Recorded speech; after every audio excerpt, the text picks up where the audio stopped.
Sir ನಮಸ್ತೆ, ಹೇಳಿ sir, ನಿಮ್ಮ ಹೆಸರು? ಮೇಡಮ್ ನನ್ನ ಹೆಸರು ಶ್ರೀನಿವಾಸ ಅನ್ಬಿಟ್ಟು. ಓಕೆ, ಮೆಡಿಸಿನ್ ಯೂಸ್ ಮಾಡ್ತಿದ್ದೀರಲ್ಲ, ಹೇಗಿದೆ ಹೌದು ಮೇಡಮ್. ಮೆಡಿಸಿನ್ ಸಿಕ್ಕಾಬಟ್ಟೆ ತುಂಬಾ ಚೆನ್ನಾಗಿದೆ ಮೇಡಮ್. ಓಕೆ ನಾವು ಈಗ ಏನೋ ಈ ಆಯುರ್ವೇದಿಕ್ ಎಲ್ಲ ಏನಪ್ಪ ತಗೊಳ್ಳೋದು ಅಂತ ನನಗೆ ಡಯಾಬಿಟಿಕ್ ಬಂದು ಒಂದು 6 ತಿಂಗಳಾಯ್ತು ಮೇಡಮ್. ಓಕೆ ನನಗೆ ಸ್ಟಾರ್ಟಿಂಗ್ ಬಂದ್ಬಿಟ್ಟು 268 ಇತ್ತು. ಓಕೆ ಈ ತರ ಆನ್ಲೈನ್ ಅಲ್ಲಿ ನೋಡಿದಾಗ ಈ ಮೆಡಿಸನ್ ತಗೋಬಹುದಲ್ಲ, ಆಯುರ್ವೇದಿಕ್ ಇದೇನು ಶುದ್ಧ ಅರ್ಶನದಿಂದ ಮಾಡ್ಯಾವ್ರೆ, ಇದ್ರಲ್ಲಿ ಏನಾರ ಡಿಫ್ರೆಂಟ್ ಕಾಣ್ಬೋದಾ ಅಂತ ಅನ್ಬಿಟ್ಟು ನಾನು ಮೆಡಿಸನ್ ಮಾತ್ರ ತಗೋದ್ರೆ ಸಿಕ್ಕಾಬಟ್ಟೆ ಸುಸ್ತಾಯ್ತಿತ್ತು.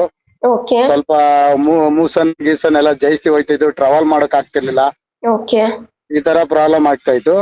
ನಾನು ಏನ್ ಮಾಡಿದೆ, ಟಿವಿಯಲ್ಲಿ ಅಡ್ವರ್ಟೈಸ್ಮೆಂಟ್ ನೋಡಿದೆ. ಅಡ್ವರ್ಟೈಸ್ಮೆಂಟ್ ಮಾಡಿದ್ಮೇಲೆ ಯಾಕೆ ತಗೋಬಾರ್ದು ಅಂದ್ಬಿಟ್ಟು ನಾನೇ ಒಂದು ಮಾಡಿ ಕಾಲ್ ಮಾಡಿ ಈ ಮೆಡಿಸನ್ ತಗೊಂಡು ಈಗ 20 ಡೇಸ್ ಆಯ್ತು ಮೇಡಮ್ ಯೂಸ್ ಮಾಡಿ. ಹೌದು ಸರ್. ಇವಾಗ ನಂದು ಹೆಲ್ತ್ ತುಂಬಾ ಇದಾಗೆ ಇಂಪ್ರೂವ್ಮೆಂಟ್ ಆಗಿದೆ. ಓಕೆ ಮತ್ತೆ ಎನರ್ಜಿ ಜಾಸ್ತಿ ಇದೆ. ಮತ್ತೆ ನನಗೆ ಯಾವ್ದೇ ತರ ತೊಂದ್ರೆ ಇಲ್ಲ, ಈಗ ಯಾವ್ದೇ ತರ ಮೂಸನ್ ಪ್ರಾಬ್ಲಮ್ ಏನಿಲ್ಲ. ಅದರಿಂದ ಇದು ಬೆಸ್ಟ್ ಅನ್ನಿಸ್ತು. ಅದಕ್ಕೋಸ್ಕರ ಮೇಡಮ್ ನಾನು ಇನ್ನು ತಿರ್ಗಾ ಇನ್ನೂ ಒಂದು 20 ಡೇಸ್ ತಗೊಳ್ಳೋಣ ಅನ್ಬಿಟ್ಟು ಕಾಲ್ ಮಾಡಿದೀನಿ ಮೇಡಮ್. ಖಂಡಿತ ತಗೊಳ್ಳಿ ಸರ್.